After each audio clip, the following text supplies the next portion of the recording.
Give her another crank.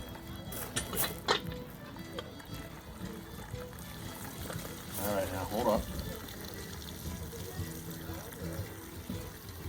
Hey, here we are at the apple butter station. With me is Linda. Linda's brother is the one who brought this this festival here as a fundraiser. So she is the queen of apple butter here. That's what I'm calling her. And she's going to teach us and show us the whole art of making the apple butter, which I'm kind of excited about. I've never seen this done. So Linda, if you want to kind of explain what you do and why you do it.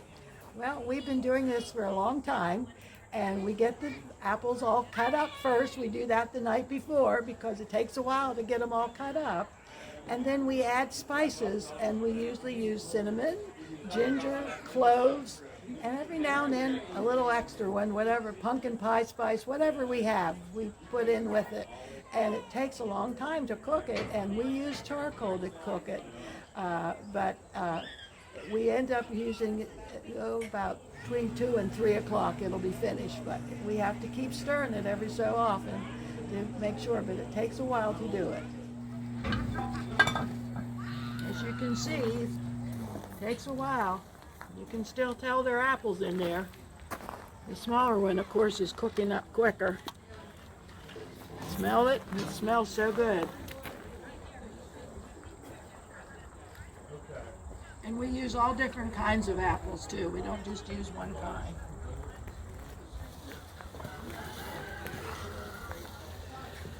This one's going to have to be stirred a little more often, I think, since it's a smaller pot. All right, here we are at the cider station. With me is Michael.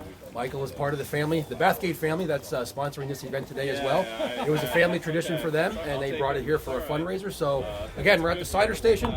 Got my cup. We're going to try some, let you know how it is. I'm going to let Michael show you how he does his magic here with the cider. Michael? Well, thank you. So this is, we're making apple cider, although before Prohibition they just called it apple juice. Before Prohibition, apple cider was always fermented. And of course this will ferment if you just let it set for a minute. It has its own yeasts on the apples. We have it's called a scratter over here that grinds the apples into a fine pumice. We add the pumice into the press here and wrapped in cheesecloth, which is not based on dairy cheese, but the fact that the word cheese comes from stuff that you put in a press. And when you made dairy cheese, you would put that in a press too to squeeze out the milk solids. And so cheesecloth is what we use to strain the pumice, put it under pressure with a screw here. The apple juice drips through a sieve, and then we set it aside to be either drunk soon or saved for a while and have a party. Interesting. I never realized there was science to apple cider. That's cool. Good to know. Learning all kinds of cool stuff today. Thank you very much. Cheers. Good. Very good, very good. You know, it reminds me, I grew up in a small town in Berks County, and they had a plant called Red Cheek Apple Juice. Grew up smelling the apples. This kind of brings back some memories of that, but really good stuff. Okay, what other event would not be complete without a petting zoo, right? With me is Leo. Leo has the petting zoo going here today at the Apple Festival. I'm going to let Leo introduce himself and kind of give you an idea of what he likes about this event and anything else he's got going on with the petting zoos. Leo. Hi, my name's Leo, McHugh Family Farms, here with my wife Courtney, and this is Ricky Bobby. We're here with just kidding around. You know, we're really happy to be out here at Curtin Village, sharing some local heritage, really promoting local history, and sharing agriculture with everybody. The goats are very friendly. They love to be pet. We're just happy to have them here, sharing them with the kids. Hey, we had a special guest today here at the Apple Festival.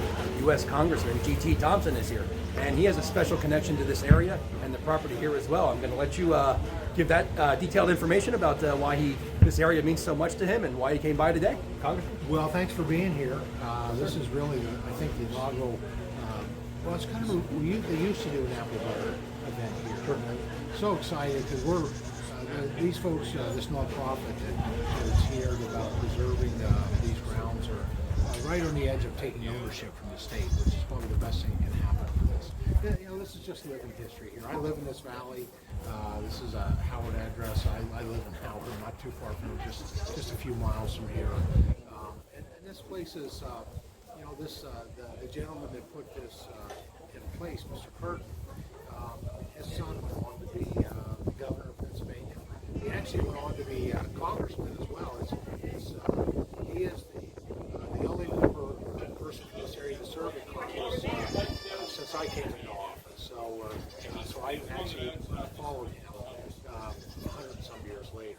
So it's just really an exciting time. About the operation here, the iron ore that was done here. My wife's family actually was a part of that workforce. They lived across the road where there's some houses that are still preserved today. And so this is a real special place for me, and the history that's here. When you think about it, this is kind of the homestead area for the gentleman that went on to be the governor of Pennsylvania during the Civil War, and the key role that Pennsylvania played in the Civil War, Gettysburg, and all the other different battles that memories of our military was in. So it's kind of exciting to see this not just preserved, but I think on the road to thriving. Absolutely. It's a beautiful property. So again, Congressman's telling you, I'm telling you, if you get a chance, maybe enough, preferably today, but if not today, anytime. Come down, you can do a tour of the historical grounds, and they do fundraisers throughout the year, so keep an eye out. And Congressman, thank you very much for your time. My pleasure, thank you.